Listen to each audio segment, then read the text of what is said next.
இன்றைக்கி ரைஸ் சேவை வச்சு ஒரு பிரேக்ஃபாஸ்ட் ரெசிபி தான் பார்க்க போகிறோம். ரொம்ப டேஸ்டியாக டிஃப்ரெண்ட்டாக இருக்கும்.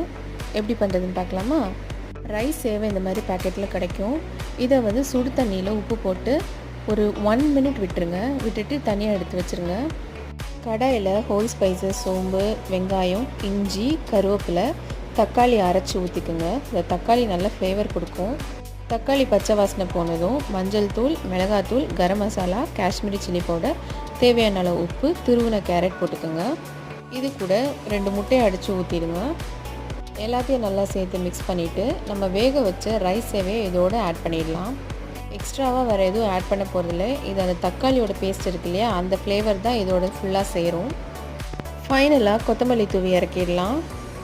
ரொம்ப சிம்பிளான ஒரு பிரேக்ஃபாஸ்ட், ரொம்ப டேஸ்டியும் கூட. நீங்களும் ட்ரை பண்ணி பாருங்கள். அதுக்கு முன்னாடி சப்ஸ்கிரைப் பட்டனை தட்டிட்டு போயிடுங்க. தேங்க்யூ.